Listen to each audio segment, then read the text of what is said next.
most people, and you can take my word for it, or you can have an experiment over the next 2 weeks. Over the next 2 weeks, ask 10 people, randomly, 10 people in your life, and say, where is it you want to go? What's your dreams in life? Where are you going? Ask 10 people what they don't want. Say, what's not working in your life? What do you not want out of life? Where do you not want to go? And watch people unload. Watch people, oh my God, my boss. Oh my God, my career. Oh my God, my time. Oh, my husband's just not on my team. Oh. And we'll just go 100 miles an hour. And then stop them abruptly and say, okay, I see what you don't want out of life. What is it that you do want? Where do you want to go? I will give you the prediction that 8 or 9 out of 10 will go, wow, good question. Or, let me think about that. Or, I don't know. So think about that. 8 out of 10, I've been doing this for decades. 8 out of 10 people will pause, hesitate, and not know where they want to go. That means most of the world is focusing on what they don't want. They're just driving down a road avoiding potholes, but they have no destination. Right? And how do we get to where we want to go when we have no compelling future on where we're supposed to be going? Right? So I know this sounds simplistic, and I know maybe you've heard it before, but I want to go a little deeper on this because most of the world doesn't know this, and just by this exercise, you will be ahead of most people, because we all need a compelling future, because things are going to go sideways. People are going to doubt you. You're going to doubt yourself. You're going to have things go wrong. And this is the exercise that gets you back on track. So I want you to think about this. Tony loves to say, what we can focus on is always available. We can focus on what we don't have. We can focus on what could go wrong at any moment. But we could also focus on what we do have, and we can focus on what could go right, right? And I want to tell you this story of my partner and ex-partner and dear friend. I love this guy. His name is Ethan. Ethan Willis, great human. And Ethan is a church leader, a leader in his company. He's got 8 children. I have no idea. I have 3. I don't know how he does 8, but he's amazing. And not only is he a father of 8, with his church, he'll take kids and groups and go do these great activities. And he told me a story one time of how he took 15 to 17-year-old boys, him and a bunch of dads, and they took them whitewater rafting in Colorado. Now, I don't know much about whitewater rafting, but I know they have rapids are like a 1 to a 5, right?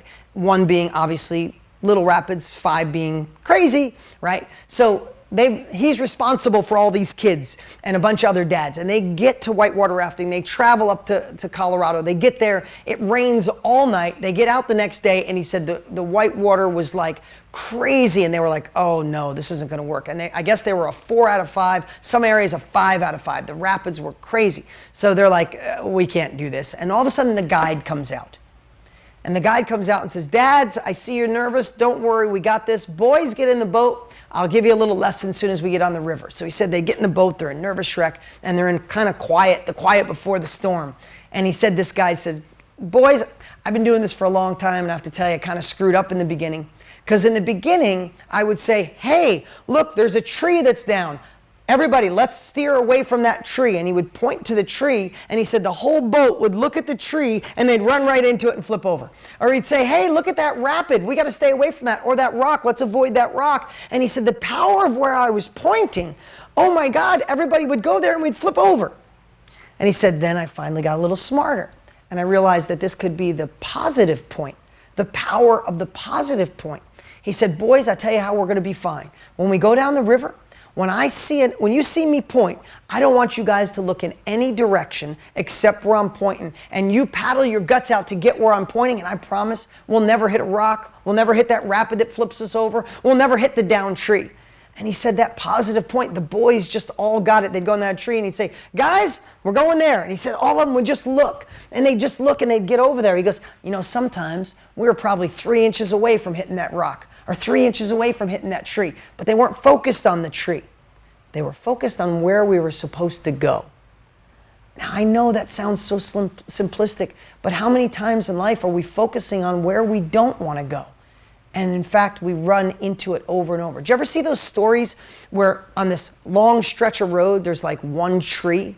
Like nothing on this whole road, and there's one tree, and the tree's got all kinds of scars on it from cars hitting that one tree. And I know there's research behind it. Somebody's driving down, it's wintertime, and they start sliding. They go, oh, there's that one tree. Oh my God, look at that one tree. Boom, they hit the one tree. How does that happen? They could have went in a whole bunch of spots. It's because they stared at that. So how do we fix that? We work on a compelling future. We work on staring where we want to go. I have a good friend that helps people lose weight. And he had this woman who was a busy executive, and she was just trying to get back to her ideal weight. And that's all of us what we should wish for, is our ideal weight. Not what the world thinks ideal is, what we think ideal is, right? So he made her find a picture of her in her ideal weight, because she just couldn't do it. She was busy, she couldn't take the time, and he blew it up to life size, and he put it in her kitchen.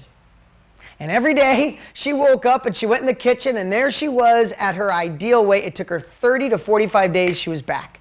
Because why? She stared at it every day. She focused on where she wanted to go. She could not avoid it. She couldn't look away, right? She didn't want to look in the mirror and go, oh, I don't want to be this person anymore. She looked at who she wanted to be and reminded her, and got her back there, right? I could give a million analogies. I know they teach race car drivers, NASCAR drivers, when they get in a spin, don't stare at the wall, you'll run into it. Stare at the clearing, right? Over and over again, this is the way to your next level. You can focus on the best version of you or the person who messed up in the past. You could focus on the warrior that lives in you, or you can focus on the procrastinator that lives in you, right? I'm going to give you one last thing. My son is really good at baseball, and he's been good for a long time. And my son plays second base, and he's like, Dad, it's getting faster and faster. He's like, what if I miss it? What if I get up and the kid throws so fast that he strikes me out? I'm like, man, that would suck. I know. And if you focus on that, bud, this is how I talked to him. I said, if you focus on that, bud, that's probably what's going to happen. But what if you tricked your mind, and before you got up to bat, you go, what do you think? Throw me your fastest fastball. Is this all you got? Come on, please, I got this. And I hope he throws it faster. I said, when you get at second base, hope for a line drive, hope for a one-hopper, those really tough ones. I said, the more you hope for it, the more you get in that space. And literally the last game, he was in the car and he's like, I hope. And he got up and he just had a different swag. He had a different way he got up. He got back in his old stance. He didn't back out when the ball came in at 65 miles an hour. He didn't step back. He was like, okay, I got this. When he got out in the field, he had a different stance. And I'm like, bud, I'm so proud of you. What's the difference? He's like, man, I wanted it. I didn't get enough balls hit to me. I'm like, thank God he got it, right? What changed? Were the kids throwing slower? Did they get smaller? Did they change in age? Nothing. The only thing that changed was his focus and where his positive point was, right? Okay, I went in that long enough, but now that we got that dialed in or kind of anchored in, and I said it a lot, I want you to think about, how do we get that compelling future? How do we anchor in that place that we stare at? The thing that we sell ourselves on every single day. The biggest sales job we have to do in the world is on ourselves. But we got to sell ourselves on the compelling future so when things go wrong. So here's what I want you to do. I want you to pretend it's a year from now. We're back here celebrating, and it was the best year of your life. I don't want you to think what you're going to accomplish. I want you to start writing down what the best year of your life looks like. If it was the best year of your life, what do you look like when you see yourself in the mirror? What's your relationship like? What's your income like? How many courses are you selling on a weekly basis? How many masterminds are you selling? How many people in your workshop? How many people in your community? What's it feel like? How much is the check that you're cashing on a weekly basis? How many people's lives are you impacting? When we look back from our future, it gives us a different framework. I'm just going to be honest with you.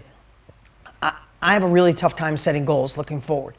Think about it. Think about when this is driving us crazy, when our current jobs and our current family, while we're fitting something in new, this technology is amazing, but it's also created the busiest time of our lives. We've never gotten more done in a day than ever before in history than we do now. Think about how fast and rapid things are coming at us. And we're supposed to set goals. Some days we're just happy to put our head on the pillow and go, oh my God, I made it through today. I'm still alive. Thank you. Hallelujah. Like you just want to go to sleep so you could start fresh again, right? So how do you fit in these goals? It's not always easy, but it's different. It's different when you pretend it's a year from now and you're looking back and you pretend in your mind that these things had already happened. Did you ever have those days where you're feeling like you're in flow state? You just feel amazing, and you walk in a room and people could just tell. somebody comes up and they're just like, or you see someone else come in a room and you're like, oh my God, did she do her hair over? Did she go on vacation? She got a new relationship in her life? Like, what's going on with her? She's looking amazing. You know that feeling? Like, you could put yourself in that zone right now where you could persuade anybody to do anything. You would ask for anything you wanted in life. You wouldn't be afraid to speak up. We can put ourselves in that state at any time we want. So what I'd encourage you to do, you can do it right now if you want, and I want you to pretend it's 1 year from today. And just start thinking, this has been the best year of my life. What had to happen? What's going on? How much am I making? What am I looking like? When I look in the mirror, what do I see? I know I shared this, but I want you just to get in flow state and just start writing down. How much money are you making? What kind of lives are you impacting? Are you sharing?